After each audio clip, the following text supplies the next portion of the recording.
Hey guys, and welcome to this week's video where I'm going to be talking about shooting Quasar Dragon. This card was by far the most difficult I've done in a long time, if not ever. And I'm going to talk about why, some of the challenges I faced.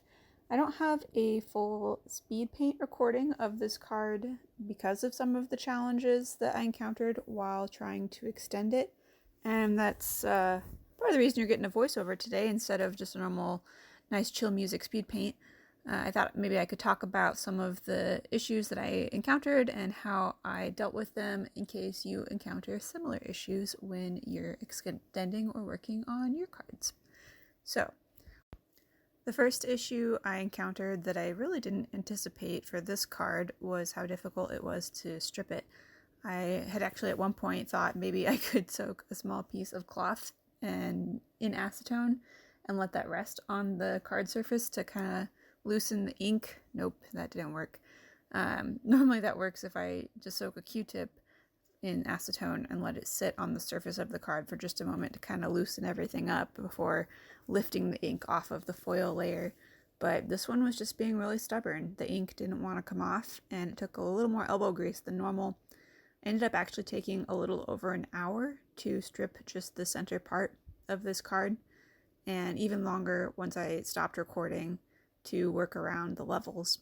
So spoiler alert, there isn't going to be a detailed filming of working around the levels on this one. Because as you can see, there are 12, the most that you'll have on a card to work around. And I'm really happy with the end result of how the levels turned out, which you'll get to see in a little bit. But it was definitely a process, and all in all, just stripping this card was a pretty big challenge from the start. I'm not really sure why. A lot of times when I've stripped synchro cards in the past, they've been easier. I don't know if it's the lighter ink or what, but something about this particular card it was really challenging. The ink didn't want to come off, and it was a bit of a time hole. So that's okay though, because end results are what matters. So once I finished getting it stripped, the next thing to do was figure out how I wanted to extend the background. The easiest part of this extension was the monster itself. The dragon's wing appendages don't really have a whole lot of extra length that go outside of the existing image box, so just adding on the tips of the wings was pretty straightforward. Nice little simple paint extension. I used golden acrylics for that and a fine brush, and did actually get that part speed painted, but unfortunately that was the last that I tried to record on this particular card. Sometimes working with a camera between me and what I'm working on can get distracting and make the process a little more difficult. So when that happens, I tend to just decide to turn the camera off and focus on working on the card and making it the best it can be instead of trying to also get a video out of it. So I'm sorry that I don't have more recording for you once we get to that step, but I hope that you enjoy what we do have. But the hardest part of this card that I knew was going to be a challenge, but I didn't realize how big of a challenge, was the actual circle background, the synchro rings that it's going through as it's coming out in this final evolution of this dragon as it's all tuned together. The circles, I know people kind of joke about how circles are hard, but guess what? Circles are hard, especially when they're at a bit of an angle and you're doing everything freehand. So I was, at first, I have a couple different ways that I approach ultra rares when I am extending foil backgrounds to try and keep the transparency so that the foil of the card shows through. The main way that I do it is with the alcohol-based markers, which you guys have seen me use a lot now on this channel. A secondary way that I'll do it sometimes, if I'm wanting to get a really smooth, flat color lay down, is using acrylic glazes by mixing a little bit of acrylic paint, preferably a transparent pigment, with a transparent glaze gloss medium. It's an acrylic mixer. Mixing paint. Basically, it's acrylic paint without any pigment in it, and you can add it. You can get different kinds of mixing mediums like that for different textures and stuff, but if you mix it into a gloss medium, it'll give you a nice transparent effect. You don't want to go too thick with it, but You can actually get them in different thicknesses. That's probably a whole nother separate video I should do. I'll come back to that. Not in this video, but we'll talk about that at some point if you guys are interested. If you are, let me know in the comments, and I will see what I can put together for you.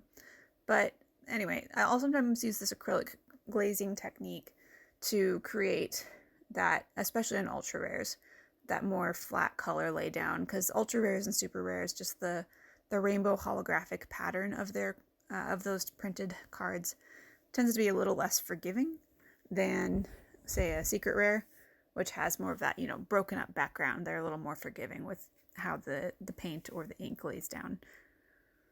If you want to look at an example of this glazing technique, the IP Masquerina that I did a while ago is a good example of that.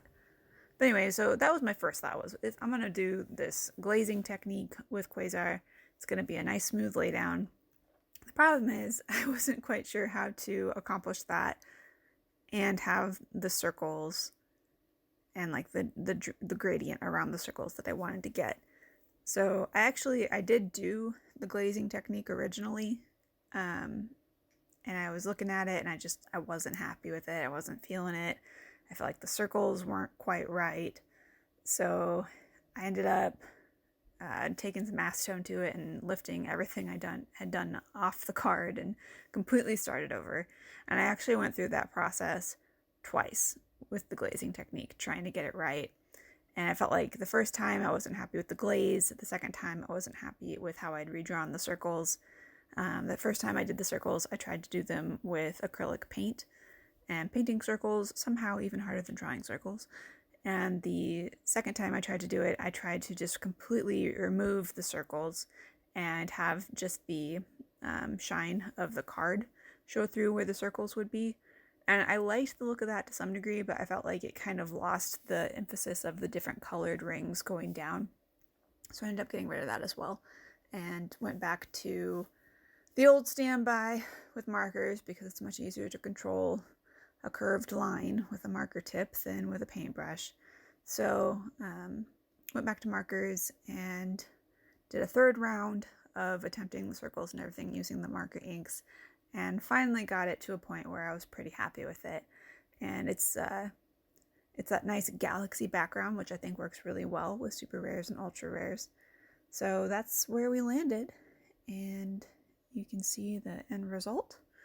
So anyway, this was definitely more of a challenge than I typically have. I think overall, with all of the rework and everything and the additional stripping time, I had a few hours put into this card and didn't anticipate it, but sometimes that happens. And at the end of the day, if the buyer's happy with it and if you're happy with it as the creator, then it was worth doing. And I think this one turned out nice in the end. Just a little more of a journey to get there. Anyway, that's my story. I hope you enjoyed this video, and if you did, please give it a like, and I will talk to you guys next week. Bye!